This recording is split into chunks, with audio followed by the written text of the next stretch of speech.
On September 4th, a pilot had to divert a Delta plane on its way to Barcelona from Atlanta. A passenger on this flight had diarrhea really bad, they couldn't make it to the bathroom, and all this diarrhea made its way up and down the aisle floor of the airplane. It just wasn't one section of the airplane either. It was almost the entire length of the airplane that had feces. So you may be saying to yourself, Minutes of Horror, what are you getting at here? You already covered this story. A person had diarrhea, they got sick, that's it, it's over. And it is not until you start to notice patterns does your conspiracy theorist brain start to go off. Because there was actually another flight that had an issue with human excrement. She said to us, yeah, there's vomit in my seat. And we're like, that's what the smell is. On August 26, an Air Canada plane from Seattle to Montreal had seats that were covered in vomit, wet vomit.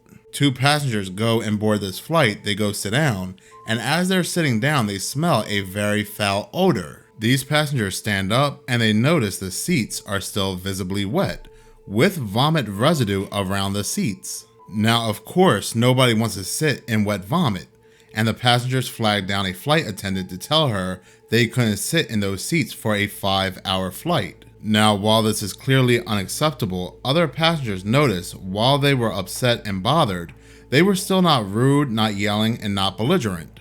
They were just very firm and insistent that they could not sit in those seats. And while people noticed that the flight attendants were extremely apologetic, they said it was a miscommunication with the cleaning crew a night before, and the seats did not get properly cleaned.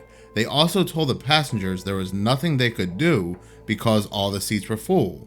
So you either have to sit here or get off this plane. Now, after some back and forth between the passengers and the flight attendants, the passengers were given blankets, wipes, and more vomit bags and settled in for the flight.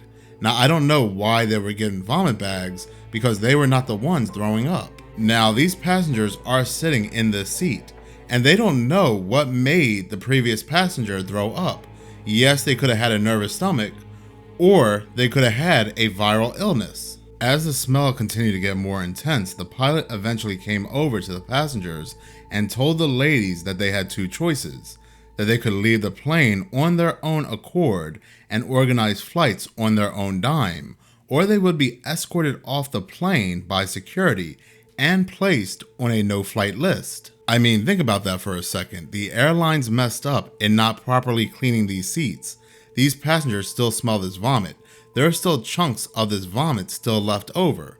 The seat is very wet, and you're being told if you do not find this acceptable, you have to either get off and buy another ticket with your own money, or security is going to come escort you and you'll never be able to fly again. These ladies must not have had the money for another flight because security soon came after and escorted the women off the plane, which means, by the pilot's threat, these women are now on a no-flight list. It's craziness to expect somebody to sit in this vomit for 5 hours, at least compensate these people for another flight. And I can't help but wonder, is there a secret war going on that we are not aware of?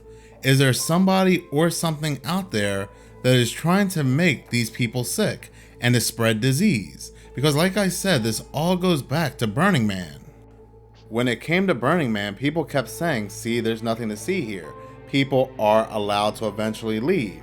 They're not holding people captive. But that's not the point. They were telling people they can't leave, they can't go nowhere. The porta potties there were overfilled. You had over 70,000 people that had to use the bathroom and they couldn't. So what did they eventually do? They dug up holes in the dirt, which wasn't actual dirt or mud, it was alkali.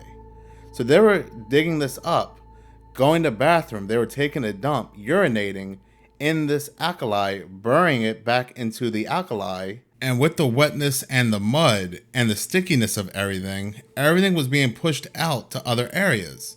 And you had people walking with bare feet on this alkali. I don't know if they knew the seriousness of this and walking on this alkali, but it's not like regular mud. It'll suck the moisture out of your foot. It'll leave your foot dry. You will have cracks and creases and possibly scars in your foot because there's no longer moisture. So whatever you're stepping in is going in to the cracks and crevices and possibly other openings in your foot. So the problem isn't that they're stuck there, because they're eventually going to leave. They're not going to have a mass grave of 70,000 people, not just yet anyway. So of course there's going to be a mass exodus out of there eventually. But during the meantime, between that 24 to 48 hours where the porta potties were overfilled and people are taking their feces and urine and digging them into the ground, and as people are stepping in this, of course disease is going to be spread around. And as people leave and go back to their homes or wherever they came from, they're going to continue spreading these diseases. Because not everybody has left Burning Man just yet. There's about 30,000 people still there, claiming they just still want to party. So we have almost 3 stories back to back where we have people either sitting in, inhaling, or stepping all in human excrement. And we have a lot of people, because there are a lot of people on these planes. They're filled on these planes.